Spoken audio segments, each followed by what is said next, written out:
Qala al-muallifu rahimahullahu ta'ala wa nafa'ana bihi wa bi'ulumihi wa bi asrarihi fid dharaini amin ya rabbal alamin.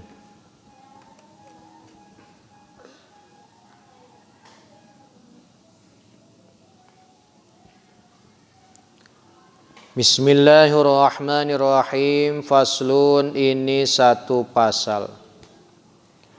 Arkanuhu, rukun-rukun puasa. Salah satun, ada tiga. Salah satu asya'a, ada tiga perkara. Niyatun lailan likulli yaumin fil fardi. Pertama, niat di malam hari untuk setiap hari pada puasa fardu. Wa tarku mufattirin, dan meninggalkan perkara yang membatalkan puasa. Zakiran, dalam keadaan ingat. Mukhtaron, keinginan sendiri. Ghairu jahilin, yang bukan karena bodoh. Ma'zurin, yang uzur. Wasaimun, dan orang yang puasa. Para jamaah kaum muslimin rahimakumullah, kembali kita melanjutkan pengajian kita, di mana kita saat ini masih membahas tentang rukun-rukun puasa. Di mana rukun puasa yang pertama adalah niyatun lailan likulli yaumin fil fardi. Niat di malam hari untuk setiap hari pada puasa fardu. Itulah, jadi niat di malam hari. Yang mana kita sudah bahas bagaimana niat puasa fardu, bagaimana niat puasa sunnah. Kemudian yang kedua, rukun puasa yang kedua adalah watarku mufattirin, meninggalkan perkara yang membatalkan puasa. Di antaranya masuknya sesuatu ke dalam rongga tubuh yang terbuka, ya, seperti hidung, telinga, ya, kemudian mulut, ya, dan lain sebagainya, rongga-rongga tubuh. Makanya kalau ada seseorang memasukkan air, ya, walaupun satu tetes doang ke dalam mulutnya, ya, dia jadi masukin satu tetes ke dalam mulut, kenyang enggak, aus kagak hilang, puasa tetap batal, ya. Jadi puasa tetap batal, Pak tuh, ya. Jadi kalau ada orang dia melakukan hal seperti itu, termasuk misalkan diteteskan ke telinga, makanya para ulama mengomentari bagaimana hukumnya ada orang ketika puasa pakai tetes obat telinga, ya. Di sini ulama membahas, ya. Jadi apapun yang netes ke dalam telinga kita, jadi telinga kita ini termasuk rongga tubuh yang terbuka. Makanya kata Syekh Nawawi, kaidkhali udin fi uzunin, termasuk yang membatalkan puasa memasukkan kayu ke dalam telinga. Termasuk Bapak pakai kantor kantor bat, ya, korek kuping, dimasukin ke dalam telinga, dikorek-korek sampai masuk, ya, ya. Itu membatalkan puasa. Sekarang bagaimana kalau pakai tetes telinga karena telinganya sakit? Nah, ini ada dalam kitab Bughyatul Mustarsyidin, ya, dibahas, diceritakan dalam kitab Bughyatul Mustarsyidin, kalau memang telinganya itu benar-benar sakit, ya, ini ada satu pendapat, ya, yang ini bisa dipakai kalau dalam keadaan sakit. Jadi telinga itu benar-benar sakit, luar biasa. Rasa sakitnya nggak bisa hilang kecuali dengan ditetesi atau diberikan obat, ya. Jadi rasa sakitnya itu luar biasa, dan rasa sakit itu nggak akan hilang kecuali dikasih obat di telinganya itu. Nah kalau dikasih obat, telinganya itu hilang, sakitnya itu hilang. Bukan telinganya yang hilang ya. Telinga tetap ada, tapi apanya? Rasa sakit di telinga itu hilang berdasarkan informasi dari dokter. Ya.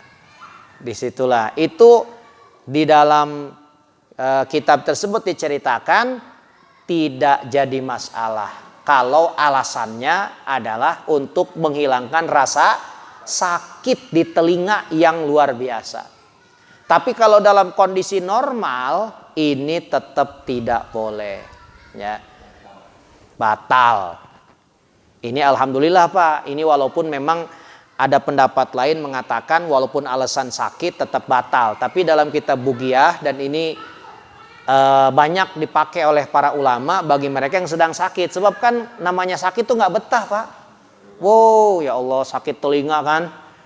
Dia nggak bisa hilang kecuali ditetesin obat. Kalau ditetesin obat sakitnya berkurang, bahkan hilang. Boleh Pak.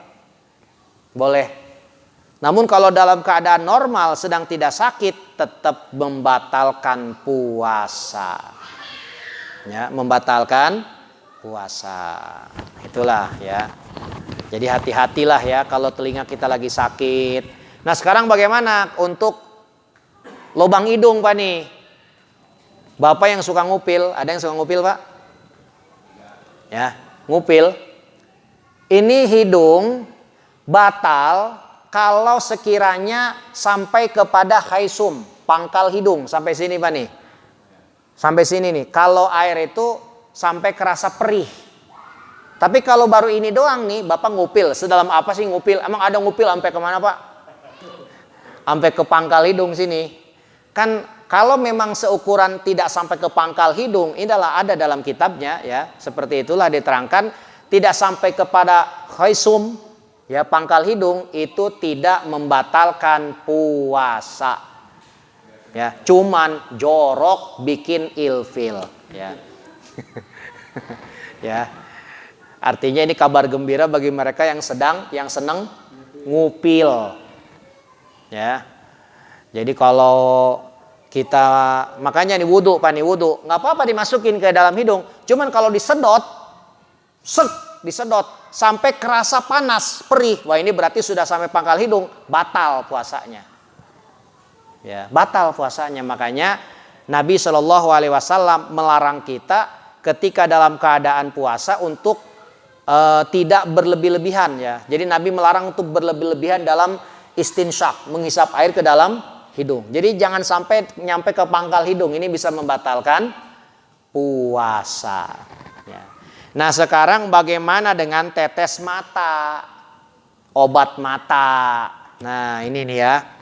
Saya melihat beberapa fatwa ulama ini juga beda pendapat soal tetes mata. Kalau guru saya nerangin waktu ngebahas obat tetes mata, ya. Kalau kita pakai tetes mata, habis itu langsung nungkul. Nah yang kayak nih, langsung nungkul, itu tidak membatalkan puasa. Ya. Tidak membatalkan puasa. Tapi kalau dilihat dalam kitab, ada juga dalam kitab Ghoyatul Bayan, karangan Imam Ahmad Romli, Imam Romli. Imam Romli mengatakan dalam kitab Ghoyatul Bayan, wala yadurrul iktihal wa in wujida ta'mul kuhli bihalkihi. Tidak jadi masalah pakai sipat, ya, pakai sesuatu di mata seperti sipat, celak, ya. Walaupun rasanya itu nyampe ke tenggorokan. Kerasa, Pak, kayak obat mata kan nyampe kemana, Pak? Kadang-kadang nyampe ke tenggorokan. Kenapa sebabnya? Kenapa sebabnya? Walayaduru tidak jadi masalah, tidak batal, tidak jadi masalah. Li'annahu la manfaza minal aini ilal halki. Karena tidak ada penghubung, Pak. Tidak ada penghubung, tidak ada jalan antara mata ke tenggorokan. Nggak ada. Itu kok kerasa di tenggorokan. Wa innamal wasil ilaihi minal masam. Apa yang masuk ke mata sampai kerasa ke tenggorokan itu masuk lewat pori-pori, bukan lewat lubang mata. Sebab mata tidak ada akses jalan untuk ke tenggorokan. Jadi artinya nggak ada jalan rongga nggak ada lobang, rongga yang nyambung ke tenggorokan. Dari mata ke tenggorokan tidak ada lobang, Pak. Sekarang kalau nyampe kerasa ke tenggorokan, kata Imam Romli itu minal masam, lewat pori-pori. Sedangkan lewat pori-pori tidak batal. Kayak kita mandi, Pak nih, mandi. Kan kulit kita ada pori-porinya. Itu kira-kira air masuk gak ke tubuh kita lewat pori-pori? Masuk. Batal nggak puasanya? Enggak. Masuknya air melalui pori-pori, termasuk pori-pori kulit, pori-pori yang ada di mata kita, itu tidak membatalkan puasa. Ya. Makanya kalau lagi sakit mata, pakai, saya dengar penjelasan guru saya, jadi pakai kemudian nungkul gitu, nggak ada masalah lah. Cuman anekan nggak nungkul juga dalam kata Imam Romli nggak ada masalah. Ya, cuman untuk kehati-hatian boleh lah. Jadi ketika pakai tetes mata nih, mata perih merah, pakai tetes mata langsung nungkul, itu nggak ada masalah. Ya, artinya itu ulama semua satu suara nggak batal. Gimana kalau dia nggak nungkul begini aja, itu pun nggak batal. Ya, itu pun nggak batal karena kata Imam Romli, karena tidak ada akses, tidak ada rongga dari mata ke tenggorokan. Coba aja Bapak korek-korek, nggak ada, Pak. Ya, ya. Jadi itulah dan ini pendapat ini banyak dipakai di kalangan para ulama. Itulah, Pak ya. Jadi sudah cukup jelas, Pak ya. Jadi hidung sampai mana, Pak? Sampai pangkal hidung yang membatalkan, ya. Kemudian kalau mulut, ini mulut mana nih? Ini mulut nih. Sampai mana seseorang memasukkan sesuatu ke dalam mulut yang membatalkan puasa? Sampai masuk ke tenggorokan. Kalau wilayah mulut doang batal nggak? Enggak. Kayak kita kumur-kumur nih. Kan kumur-kumur memasukkan air ke dalam mulut. Selama tidak ditelan batal nggak? Enggak batal. Ini bahkan Bapak nih, ini contoh ya, ini contoh. Bapak pas jam berapa misalkan? Jam 12 lah. Jam 12 siang ada es krim. Bapak sendok, Bapak masukin ke mulut. Tahan di mulut sampai maghrib, gak ada masalah. Asal jangan ada yang ketelen. Asal jangan ada yang ketelen. Sampai maghrib. Atau makanan nih, makanan. Kita nih lupa makan. Baru nyampe mulut, inget. Terserah Bapak tuh. Mau dibuang boleh. Mau ditahan di mulut sampai maghrib juga boleh. Ya, Masya Allah. Ya. Jadi jangan dianggap membatalkan puasa ketika memasukkan sesuatu ke dalam mulut. Mulut itu tidak membatalkan puasa. Yang batal itu kalau ditelan, ya, ditelan sampai ke tenggorokan. Nah, itulah ya.